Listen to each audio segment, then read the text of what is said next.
Suatu kebenaran transenden itu datang dari sekuensis logis. Artinya tanpa harus membuktikan datanya itu pasti ujungnya benar itu.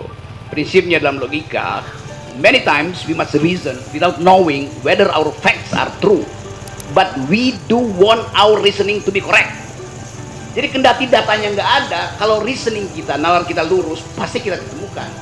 Tapi itu penemuan itu diperoleh oleh reasoning. Ya ada yang palsu sebetulnya. Tapi buat apa sih dibicarakan di sana?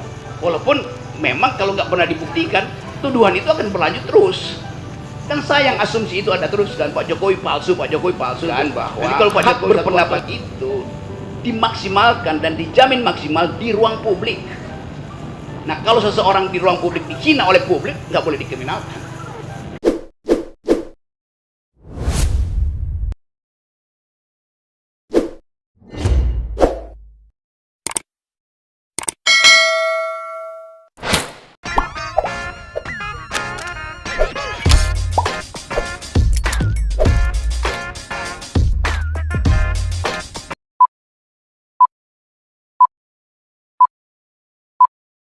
Suatu kebenaran transenden itu datang dari sekuensis logis. Artinya tanpa harus membuktikan datanya itu pasti ujungnya benar itu.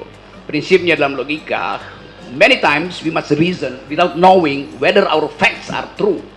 But we do want our reasoning to be correct. Jadi kendati datanya nggak ada, kalau reasoning kita, nalar kita lurus, pasti kita ketemukan. Tapi itu penemuan itu diperoleh oleh reasoning, bukan oleh fakta itu. Jadi kalau kita kesulitan untuk membuktikan, pakai akal aja.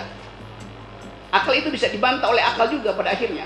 Tetapi dalam soal yang Anda tanyakan tadi, kalau dia pembuktian sebab akibat, kalau saya tahu akibat, saya bisa kendalikan sebelumnya supaya sebab itu tidak menimbulkan akibat kan. Jadi bisa terjadi percakapan sebelumnya untuk menghindari kausalitas itu berujung pada kriminalitas kan, begitu dasarnya. Jadi reasoning kita, kalau kita utuh mempercakapkan sesuatu, lama-lama barang yang tertutup itu dia popping up, dia membuka dirinya sendiri. Nah, tanpa asumsi itu nggak mungkin kita buka. Jadi percakapan, narasi yang ada di publik sekarang di Sepal itu akan membawa kita pada tesis bahwa ya ada yang palsu sebetulnya. Tapi buat apa sih dibicarakan di sana? Walaupun memang kalau nggak pernah dibuktikan, tuduhan itu akan berlanjut terus. Kan sayang asumsi itu ada terus kan, Pak Jokowi palsu tuh. Nanti kalau Pak Jokowi satu waktu lengser, lalu orang bilang itu tukang palsu lewat di depan kita, kan nggak enak sebagai bangsa kan. Mending selesaikan soal itu. Undang aja percakapan baru di luar sidang, kan masih ada waktu tuh. Iya. Baik, tolong terangkan karena begini, ada dua isu yang sebenarnya objeknya sama tapi tarikannya dianggap berbeda. Bagi warga negara menyampaikan pendapat, apapun pendapat itu, terlepas dalam pendapat itu ada yang benar, ada yang keliru, warga negara memandang ini sebagai hak konstitusional karena dijamin dalam pasal 28. Tapi ada semacam fenomena bahkan secara faktual, sejumlah aktivis, sebut saja Edi Mulyadi, Syahganda Nainggolan, Jumhur dan yang lainnya, narasi-narasi kebebasan berpendapat itu sekarang ditarik menjadi seolah suatu kejahatan. Misalkan dianggap sebagai kebencian, hoax atau menyebar kebohongan, bahkan dianggap ini menerbitkan keonaran. Saya ingin beri batasan yang konkret, apakah hal-hal seperti itu adalah hak konstitusional yang dijamin konstitusi, atau sebenarnya memang kejahatan? Kalau ini memang kejahatan, hukum saja semua orang berpendapat, begitu. Waktu kita pindah dari sistem kerajaan, pergi pada sistem republik, semua hal yang sifat privat itu kita hentikan kedudukannya. Raja tidak boleh lagi klaim bahwa dia punya tubuh privat. Begitu pindah republik, raja itu hanya punya tubuh publik, namanya presiden itu. Sekarang KUHP kita campur ulang itu tuh. Menghina presiden artinya menghina martabat Jokowi. Nggak ada di dalam teori filsafat hukum itu. Tubuh privat raja terpisah dengan tubuh privat presiden terpisah dengan tubuh privat publik. Jadi kalau dia orang publik, seluruh publik boleh menghina dia. Itu konsekuensinya.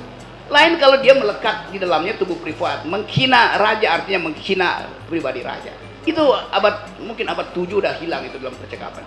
Bahkan kalau kita belajar teori filsafat hukum itu, di abad-abad 13 itu kata konstitusi artinya hak membunuh raja. Jadi bayangkan pada waktu itu bukan sekedar menghina raja, membunuh raja. Karena tadi raja itu pindah ke wilayah publik, maka dia mesti nggak ada baju di dia, mesti dibuka semua bajunya tuh, karena dia orang publik. The public man ini yang berhak untuk mempersoalkan dan netizen itu.